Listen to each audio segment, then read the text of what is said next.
Hi, I'm Ryan Blanchard. And I'm Emanuel Manco, and this is our variable switching buck power supply.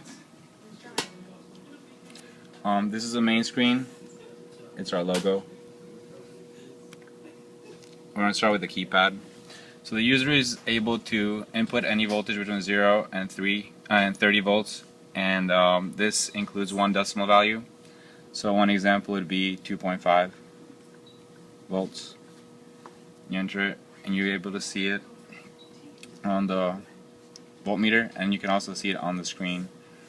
Some of the values are a little less accurate because of the way the meters are connected, but they're pretty close to where we want them to be.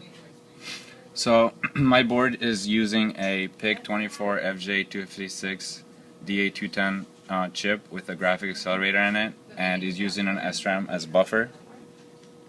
This is an asynchronous SRAM with a 10-second access time. The chip is using an external 8 MHz oscillator, which is multiplied by 4 internally for a 32 MHz clock. The graphic accelerator itself is using 96 MHz, which allows the user to use the screen without affecting any of the analog to digital converters, as well as the serial output to the DAC. The second one we're going to show is the round dial. So the user is able to change the value coming out constantly without having to just input different values into it. Next, Ryan will talk about the Ryan will show the max. Go to the keypad.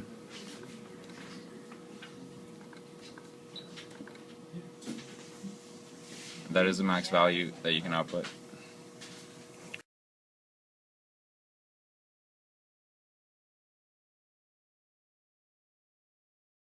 So this is the board for the digital interface. Here we have the main processor, the PIC for microchip.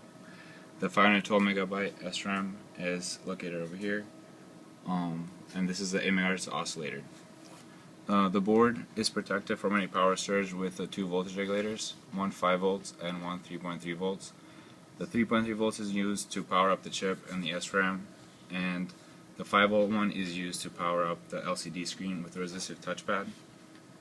Here is the DAC that outputs any voltage to the analog part that Ryan made based on any digital input that is put to the screen, and the serial data is going from the chip to the DAC to output any voltage that we need.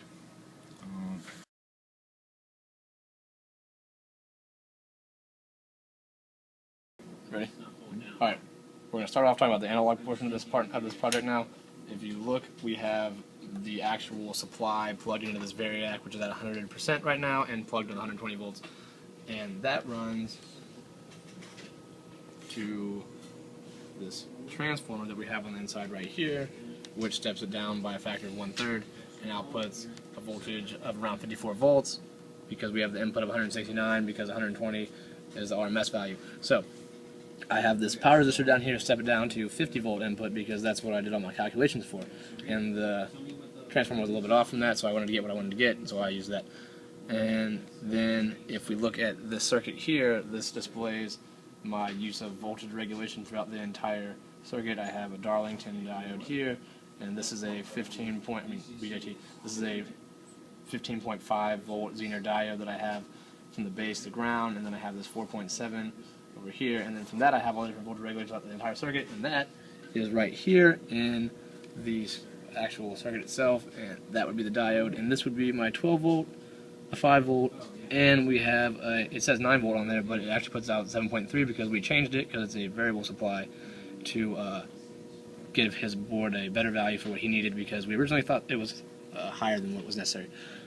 From there we can look up here and see the high side MOSFET, and then we have the low side MOSFET here. Only one is on at a single time, or else we'd have shoot through, but that doesn't happen because we have the LT1339 here controlling the gates of each, and it outputs the exact opposite to each individual gate, so one will never be open at the same time as the other.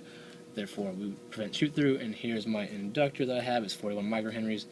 And then we have these 4 caps on the output in parallel to add to a total capacitance that I need, but they're in parallel like this to prevent the ripple current from causing any of them to blow, because each individual electrolytic cap like that has a built-in ESR that we need to account for, and that's why they're in parallel like that, so we can be safe. And right here we have a switch that turns the load on or off and then back on, and maybe you can't really see it, but this is just a simple voltage divider I made to take the output down from a factor of 1/10 to send it to the board, because outputting his max is 3 and we output 30, so take that out by 10 and that puts it in his range, and then you put a 3.3 volt Zener diode in parallel with the load so we can't damage his board, and that works out pretty good. And that's and the last part we need to look over on the analog portion is over here. This is the basic drawing before we look at it on the inside of the feedback loop I have. So we have 3 resistors here, the voltage input from the microprocessor, and a 1.25 volt that's output by the feedback pin of the LT3039. Then we have the final output that we want to get here. So by changing this value from 0 to 3, as we showed you earlier in his video, we changed the output of the actual supply, and that goes in right here with this op amp that has a unity gain buffer, and then it all works. So if you output a 0 from this, we get a 30 out over here. You put out output of 3, we get 3 volts, and everywhere in between we used a bunch of data points to get a line of best fit, and that's how we got the numbers we showed you earlier.